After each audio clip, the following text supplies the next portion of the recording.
Hello everyone. Today we are going to discuss about norma verticalis. Now norma verticalis is the superior view of the skull, and in the superior view you can see upper portion of the frontal bone. So this is the frontal bone and its upper part is seen. Then upper part of the parietal bones.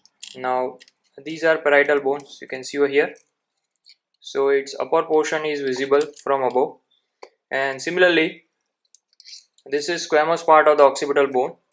So portion of the squamous occipital bone over here you can see that is also included in norma verticalis. So four bones are visible, namely frontal bone, two parietal bones and upper part of the squamous occipital bone. Now let's see the sutures. Now this is frontal bone. So between frontal bone and parietal bones you can see over here this is coronal suture, which is coronally oriented. Now second suture is between two parietal bones, this one. This is in the midline, this is in the mid sagittal plane, and so as the name given to it is sagittal suture. So this is sagittal suture, and over here you can see between squamous occipital bone and parietal bones there is another suture on either side. Now this is called as lambdoid suture. So mainly three sutures are visible in norma verticalis: the coronal suture, sagittal suture and lambdoid sutures. Sometimes in 3 to 8% of individuals an additional suture is observed over here dividing two frontal bones, and that is termed as metopic suture.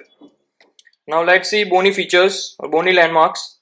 Now if you see the top view from side, the highest point somewhere over here of the vault, right, it is termed as vertex.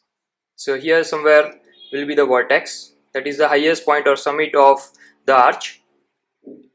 Now over here the meeting point of the coronal suture with the sagittal suture, over here this point is termed as bregma.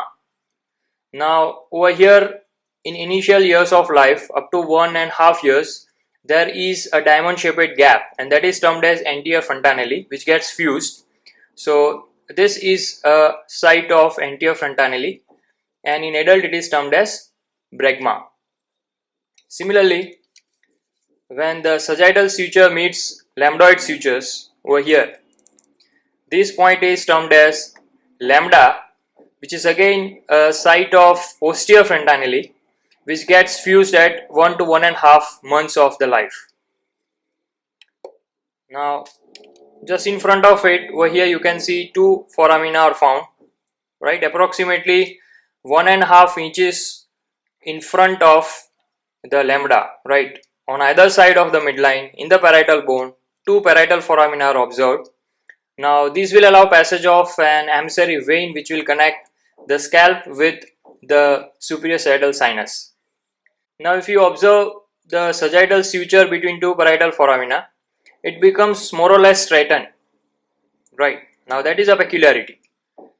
Now the portion of sagittal suture midway between the parietal foramina, this is termed as obelion, and which is considered as a site of degenerated third eye, right.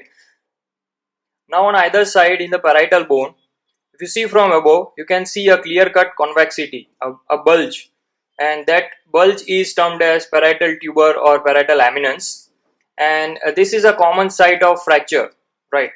And between the parietal tuber or parietal eminence, you can take maximum transverse diameter.